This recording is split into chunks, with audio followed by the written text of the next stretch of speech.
Sanctus, Sanctus, Sanctus Dominus Deus Sabaoth. Bapak, Ibu, dan saudara-saudariku yang terkasih dalam Tuhan kita Yesus Kristus, salam sejahtera untuk kita semua. Berkat Allah yang Maha Kuasa senantiasa menyertai kita. Marilah kita mendengarkan dan merenungkan bacaan-bacaan kitab suci hari Senin tanggal 24 Maret tahun 2025. Dalam nama Bapa dan Putra dan Roh Kudus. Amin. Bacaan pertama dari kitab kedua Raja-Raja bab 5 ayat 1 sampai 15a. Naaman, panglima Raja Aram, adalah seorang terpandang di hadapan tuannya dan sangat disayangi, sebab oleh dia Tuhan telah memberikan kemenangan kepada orang Aram. Tetapi pahlawan tentara itu sakit kusta. Sekali peristiwa, orang Aram pernah keluar bergerombol dan membawa tertawan seorang anak perempuan dari negeri Israel. Anak itu menjadi pelayan pada istri Naaman. Berkatalah gadis itu kepada nyonyanya, "Sekiranya tuanku menghadap nabi yang di Samaria itu, tentulah nabi itu akan menyembuhkan dia dari penyakitnya." Lalu pergilah Naaman memberitahukan kepada tuannya, katanya, beginilah dikatakan oleh gadis yang dari negeri Israel itu. Maka jawab Raja Aram, "Baik, pergilah dan aku akan mengirim surat kepada Raja Israel." Lalu berangkatlah Naaman. Sebagai persembahan, ia membawa 10 talenta perak, 6.000 shikal emas, dan 10 potong pakaian. Ia menyampaikan surat Raja Aram itu kepada Raja Israel yang berbunyi, "Sesampainya surat ini kepadamu, maklumlah kiranya bahwa aku menyuruh kepadamu Naaman pegawaiku, supaya engkau menyembuhkan dia dari penyakit kustanya." Segera sesudah Raja Israel membaca surat itu, dikoyakkannyalah pakaiannya serta berkata, "Allahkah aku ini yang dapat mematikan dan menghidupkan, sehingga orang ini mengirim pesan kepadaku, supaya kusembuhkan seorang dari penyakit kustanya? Sesungguhnya, perhatikanlah dan lihatlah, ia mencari gara-gara terhadap aku." Segera sesudah didengar oleh Elisa, abdi Allah itu, bahwa Raja Israel mengoyakkan pakaiannya, dikirimnyalah pesan kepada Raja, bunyinya, "Mengapa engkau mengoyakkan pakaianmu? Biarlah orang itu datang kepadaku, supaya ia tahu bahwa ada seorang nabi di Israel." Kemudian datanglah Naaman dengan kuda dan keretanya, lalu berhenti di depan pintu rumah Elisa. Elisa menyuruh seorang suruhan kepadanya mengatakan, "Pergilah mandi 7 kali dalam sungai Yordan, maka tubuhmu akan pulih kembali, sehingga engkau menjadi tahir." Tetapi pergilah Naaman dengan gusar sambil berkata, "Aku sangka Setidak-tidaknya ia datang keluar dan berdiri memanggil nama Tuhan Allahnya, lalu menggerak-gerakkan tangannya di atas tempat penyakit itu, dan dengan demikian menyembuhkan penyakit kustaku. Bukankah Abana dan Parpar, sungai-sungai Damsik, lebih baik dari segala sungai di Israel? Bukankah aku dapat mandi di sana dan menjadi tahir? Kemudian berpalinglah ia dan pergi dengan panas hati. Tetapi pegawai-pegawainya datang mendekat serta berkata kepadanya, "Bapak, seandainya nabi itu menyuruh perkara yang sukar kepadamu, bukankah Bapak akan melakukannya? Apalagi sekarang, ia hanya berkata kepadamu, 'Mandilah dan engkau akan menjadi tahir.'" Maka turunlah Naaman membenamkan dirinya 7 kali dalam sungai Yordan, sesuai dengan perkataan abdi Allah itu. Lalu pulihlah tubuhnya kembali seperti tubuh seorang anak, dan ia menjadi tahir. Kemudian kembalilah Naaman dengan seluruh pasukannya kepada abdi Allah itu.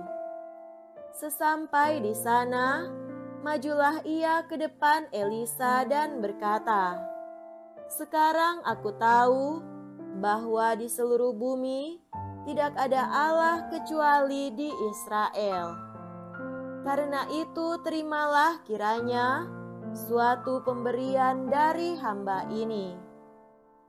Demikianlah sabda Tuhan. Syukur kepada Allah. Semoga Tuhan beserta kita sekarang dan selama-lamanya.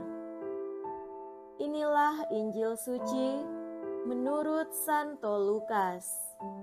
Dimuliakanlah Tuhan. Injil Lukas bab 4 ayat 24 sampai 30.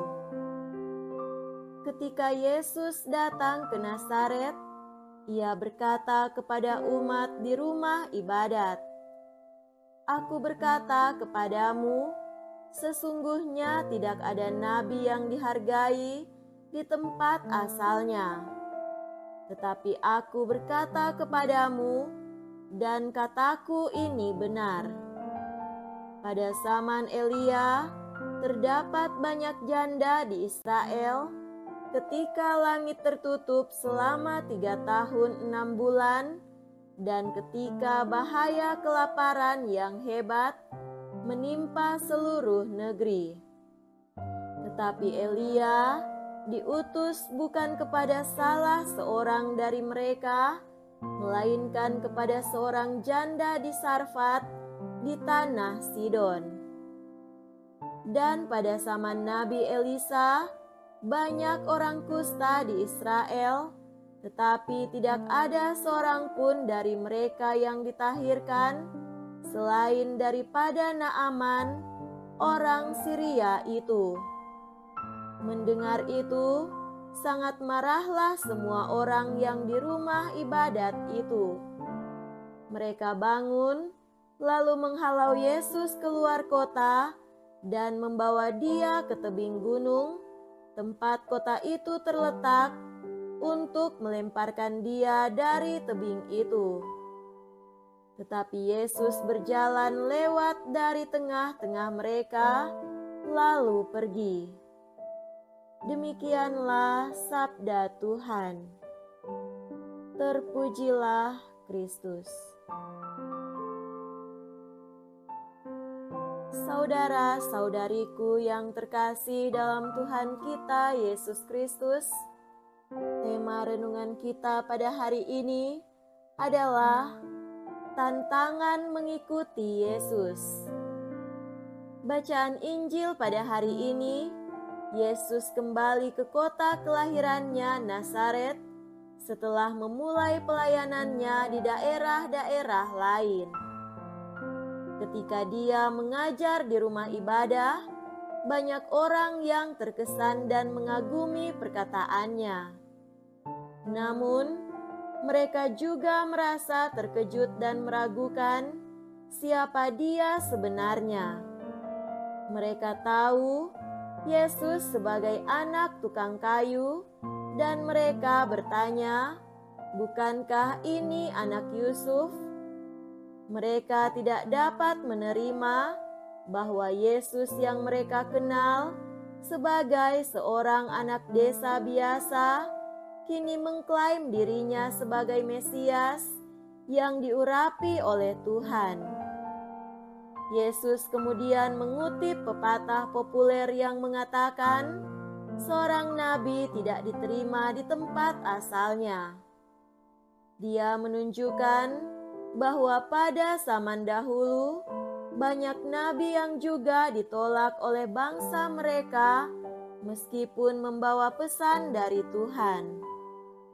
Yesus juga menyinggung dua peristiwa dalam sejarah Israel yang menggambarkan bagaimana nabi-nabi Tuhan pernah melayani orang-orang asing, yakni Elia yang membantu seorang janda di Sarfat dan Elisa yang menyembuhkan Naaman, seorang perwira Aram. Pesan ini menyinggung orang-orang Nazaret yang merasa bahwa mereka layak mendapatkan berkat-berkat Tuhan hanya karena mereka adalah orang Israel. Ketika Yesus mengungkapkan bahwa berkat Tuhan juga diberikan kepada bangsa-bangsa lain yang dianggap musuh oleh orang Israel, mereka sangat tersinggung. Akhirnya, orang-orang itu mencoba melemparkan Yesus ke jurang, tetapi dia berhasil lolos dan pergi.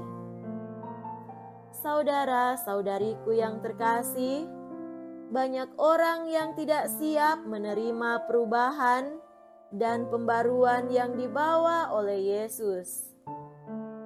Ketika Yesus mengajarkan kebenaran yang berbeda dari apa yang mereka harapkan, mereka merasa terganggu.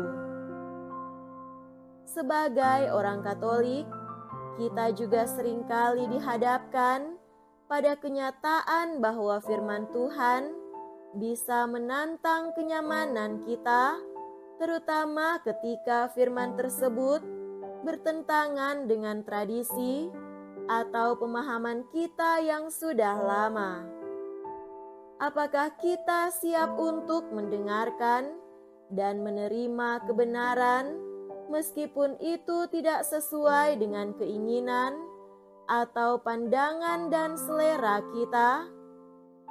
Permenungan tentang perikop ini mengingatkan kita bahwa mengikuti Yesus tidak selalu mudah dan seringkali memerlukan pengorbanan dan kesediaan untuk mendengarkan dan melakukan kehendak Tuhan, meskipun itu tidak selalu populer atau diterima oleh banyak orang.